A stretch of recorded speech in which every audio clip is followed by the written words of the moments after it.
Apabila sudah dipilih tema, umumnya ada 5 tema yang bisa dipilih untuk SD, maka kita tentukan topik spesifik. Setelah tadi kita tentukan, setelah kita menentukan tema, kita menentukan topik secara spesifik sesuai dengan tahapan satuan pendidikan. Di gaya hidup berkelanjutan, untuk fase A, membuat sistem pembuangan dan pemilahan sampah sederhana di rumah dan di satuan pendidikan, misalnya piket, waktu rutin khusus untuk kebersihan. Fokusnya adalah pengembangan akhlak terhadap alam, mulai membangun tanggung jawab bersama terhadap kebersihan lingkungan sekitar. Untuk fase B, infografik hasil survei kebiasaan membuang dan memilah sampah di rumah dan di satuan pendidikan beserta dampaknya, dilengkapi usulan solusi. Fokusnya adalah pengembangan akhlak terhadap alam. Ini sebagai acuan Bapak Ibu dalam menentukan topik yang spesifik di dalam tema. Kemudian tema berikutnya adalah kearifan lokal. Untuk fase A, membiasakan mendengarkan pendapat temannya, baik itu sama ataupun berbeda dengan pendapat yang dimilikinya.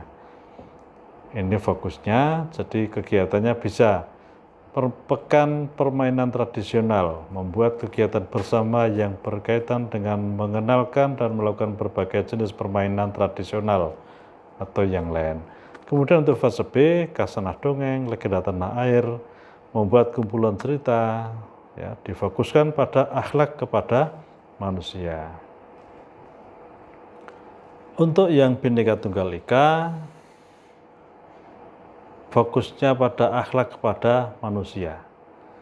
Bisa membuat buku kumpulan doa dan puisi bertema rasa syukur untuk kelas 1 atau fase A, dan fase B membuat buku kumpulan cerpen yang di situ ada pesan tentang perbedaan individu, memperkaya relasi sosial dalam masyarakat, dan difokuskan pada akhlak kepada manusia.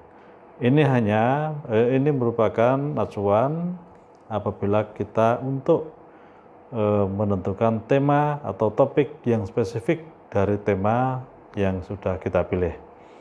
Kemudian tema berekayasa dan berteknologi untuk membangun NKRI, akhlak bernegara, fokusnya pada kelas 1, menciptakan berbagai mainan yang menggunakan prinsip-prinsip fisika.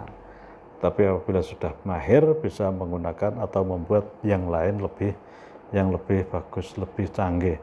Kemudian untuk fase B, merancang model dan maket gedung yang menerapkan prinsip hemat energi dan ramah lingkungan. Ini contohnya.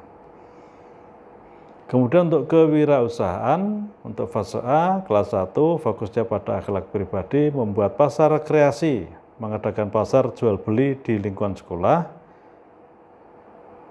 yang dijual berupa benda fungsional sederhana dari barang bekas.